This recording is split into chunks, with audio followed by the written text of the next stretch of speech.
සමහර කට්ටිය හොරු මංකොල්ලකාරයෝ ප්‍රශ්න තියෙන අය හරි දූෂණ චෝදනා තියෙන අය වෙන්න පුළුවන්. හැබැයි අපිට දැන් එහෙම වෙන් කරලා කිරලමැනලා ගන්න බැරි තත්ත්වයක් පත් වෙලා තියෙනවා. මොකද හේතුව ආණ්ඩුව ඊට වඩා දූෂිතයි. ඒ කියන්නේ ආණ්ඩුවක් පෙරලන්න හොරු මංකොල්ලකාරයෝ දූෂණ චෝදනා තියෙන අය සමග උනත් එකතු වෙන්න දෑසිරි ජයසේකර ලෑස්ති කියන්නේ.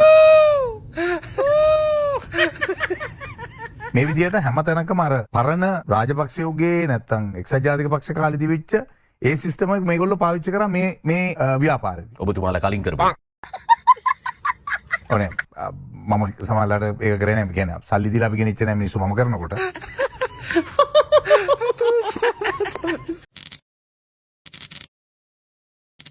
Politics ආතල්. Let's go.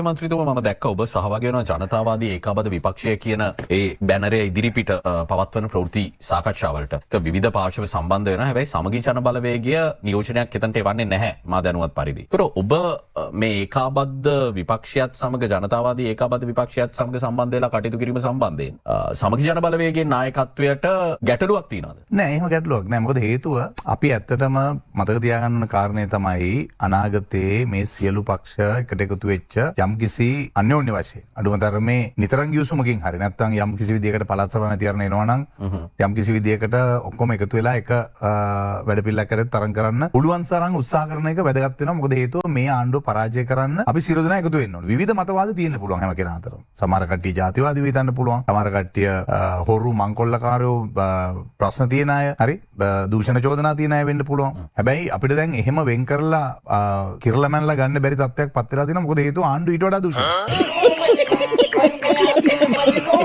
ඔබ කිව්වා සමහර අය හොරු මංකොල්ලකාරයෝ දූෂණ චෝදනා තියෙන අය. ඒ කියන්නේ ආණ්ඩුවක් පෙරලන්න හොරු මංකොල්ලකාරයෝ දූෂණ චෝදනා තියෙන අය සමග උනත් එකතු වෙන්න දෑසිරි ජයසේකර ලෑස්ති කියන්නේ. නෑ ඒකෙන් ඒක අදහස් වෙන්නේ නෑ. පොඩ්ඩ දන්නේ නැද්ද? ඩාම් වෙනවා ඩූම් වෙනවා.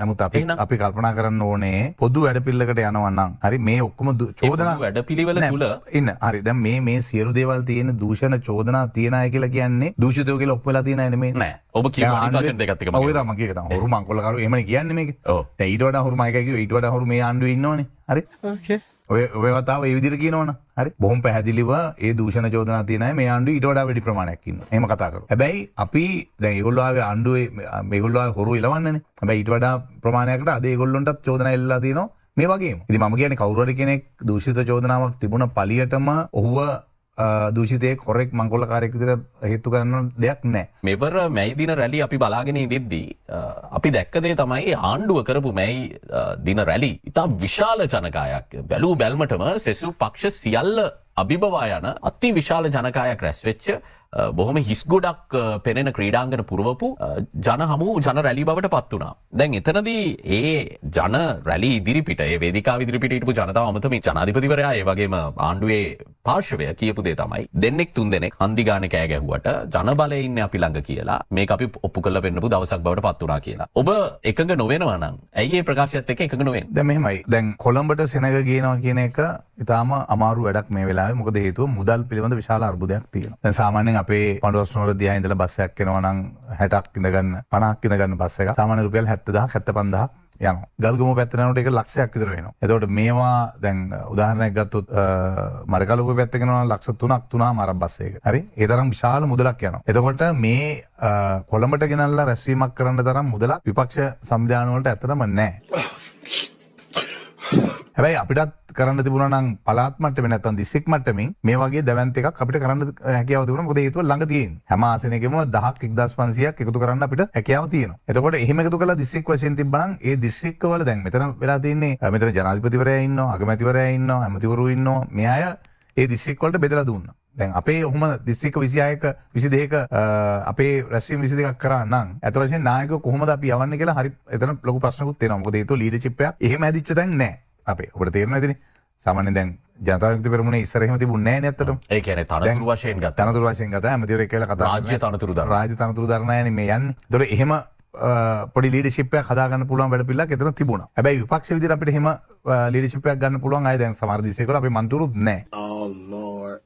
සමහර අය ඉන්නවා සමහරවිට එක්කෙනෙක් දෙන්නෙක් ඉන්න පුළුවන් මේ විදිහට තත්ත්වයක් තියෙන. ඉතින් ඒ නිසා දිස්ත්‍රික් වශයෙන් අපිටත් ওই වැඩේ කරන්න දුන්නා සෙනග ගෙනල්ලා. ඊට වඩා අතරම වියදම අඩුයි. එතකොට එහෙම කරන්න. ඉතින් ඒ නිසා ජනතා විමුක්ති පෙරමුණේ මේ රැස්වීම මාලාවේ හිටපු අය හැම කෙනෙක්ම සමහර තැන්වල මම දන්නවා දැන් පුල්මුඩේ කනිජවලි සංස්ථාවේ ඉස්සර කරන්න ඉන්න සේවකයෝ ඔක්කොටම කිව්වා බස් එකක් අරන් එන්න කියලා. හරි? ඔයාලා විස්තර කරන්න ඕන. ඊළඟට ප්‍රාදේශීය සභාව ඔවුන්ගේ වියදමින් ඔව් ප්‍රාදේශීය සභාවල හිටපු අය සමහර කට්ටිය තියලා දෙනවා බස් දෙනවා කියලා කෑම දෙනවා. ඊළඟට සමහර ප්‍රාදේශීය සභාවල ඉස්සර කරන්න හිටපු කට්ටිය දැන් දින 180 චක්ලේකනක් ගාලා තිනවනේ. ඒක බොරුවක් එහෙම පිටින් මම අනාගතේ ඔතන හැවුත් කියන්න. ඒතකොට ඒ අයව එයාට සම්බන්ධ වෙන්න කිව්වා එයාගේ රස්සා ඉස්සර වෙන්න ඕන. මේ විදිහට හැම තැනකම අර පරණ රාජපක්ෂයෝගේ නැත්තම් එක්සත් ජාතික පක්ෂ කාලේ තිබිච්ච ඒ සිස්ටම එක මේගොල්ලෝ පාවිච්චි කරා මේ ව්‍යාපාරෙදී. ඔබතුමාලා කලින් කරපු එක.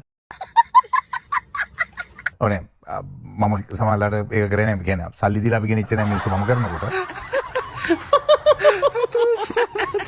නමුත් සමහරවිට ඒක මේ පැත්තෙන් ඒක මේ පාර ක්‍රියාත්මක වුණා. එතකොට සමහර තැන්වල මම දන්නවා බස් රථ වලට සල්ලි දුන්නා, කෑම වලට සල්ලි දුන්නා. මේ සියල්ල මේගොල්ලෝ කරා. හරි? දීලා තමයි ඒගොල්ලෝම ගෙන්න ගත්තේ. ඉතින් ඒ නිසා මේක විශාල වියදමක් දරලාගෙන අපේ එකයි මම කිව්වේ සමහර තැන්වල ෆොටෝස් දාලා තිබුණා. ඔබ දකින්න ඇති.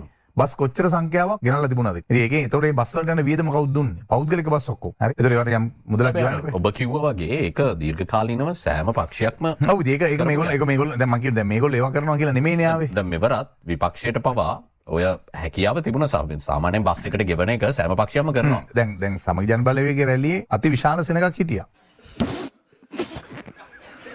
මොකද හේතුව ඒක ඇතුළෙත් සෙනග හිටියා එළියේ විශාල සංඛ්‍යාවක් හිටියා ඇතුළට එන්න බැරුව 15000ක් විතර පුටු දාලා තිබුණා ඊටත් වඩා පිරිසක් එළියේ හිටියා ඇත්තටම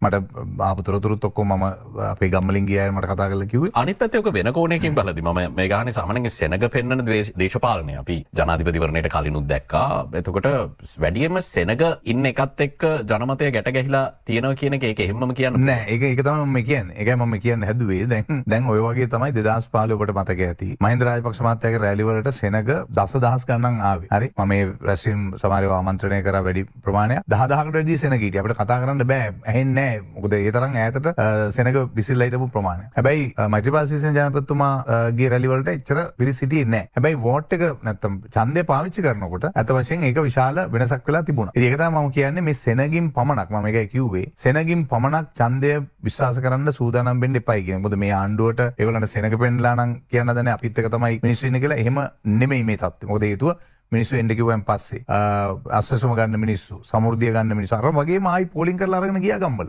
ඒක තමයි කරේ. ඒතකොට එයා හිතනවා නම් බැන මිනිස්සු ඇතුලේ ඉන්නේ. ඉතින් ඉන්නවා. ඉතින් ඔය වගේ තමයි පුඩික් ගහලා ඉන්නවා. හැබැයි ඡන්දේ ආවෙන් පස්සේ මොකද උනේ 2015? ඔය වැඩේම තමයි මේ ආණ්ඩුවත් තිබුණේ. ඒක හොඳට මතක තියාගන්න ඕන කාරණයක් තමයි. අපි ඒක අත්දැකලා තියෙන නිසා මම මේ කියන්නේ. අනාගතයේ බලය ගන්න ඉන්න අයටත් මේ වෙලාවේ බලය හොබවන අයටත් මෙව්ව හොඳ පාඩම්. ජනතා විමුක්ති පෙරමුණටත් ඒක ආපහු ඡන්දයක් මම කියන්නේ ඔය දැන් ජනබලය තියනවා කියලා කියනවනම් කරුණාකරලා පළාත් සභා මැතිවරණේ තියන්න.